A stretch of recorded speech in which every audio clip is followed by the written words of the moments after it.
je m'appelle Sacha et j'ai 15 ans. Mes parents et les professeurs me demandent souvent ce que je veux faire plus tard, alors que je ne sais même pas quelle option je vais choisir. Franchement, à quoi ça sert de s'orienter ? En fait, autrefois, la question de l'orientation ne se posait pas. Les filles travaillaient souvent à la maison et les garçons faisaient parfois le même métier que leur père ou leur grand-père.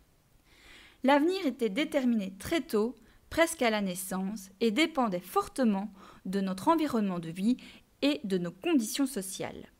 Le fils du cordonnier devenait rarement avocat et le fils de l'avocat ne devenait jamais cordonnier.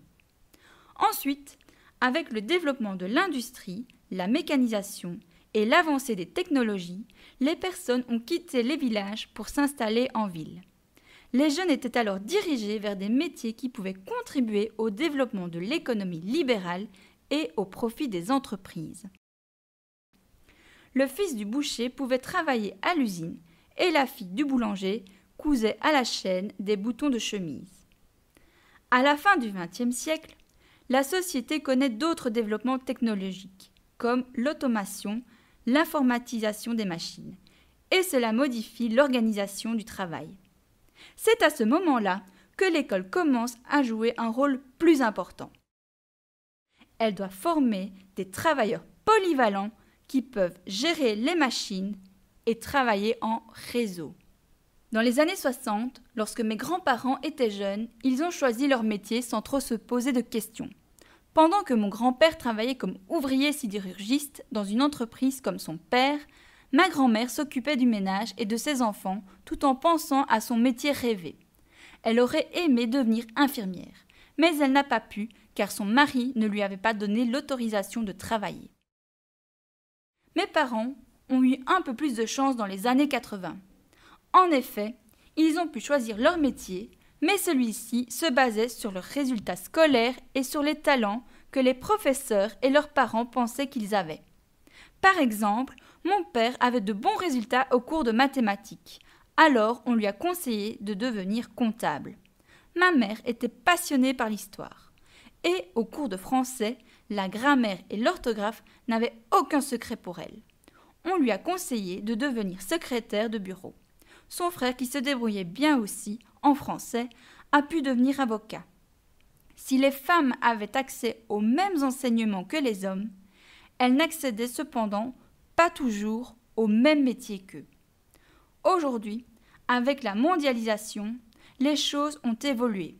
On a plus de choix qu'avant, mais il y a aussi plus de concurrence, car les entreprises cherchent à limiter leurs coûts. Pour ça, elles vont chercher de la main-d'œuvre peu qualifiée et moins chère dans des pays où les conditions de travail sont parfois proches de l'esclavage. Ces employés sont très peu payés et ils font des horaires de travail très chargés, qui ne respectent pas nécessairement les lois qui garantissent une vie décente aux individus.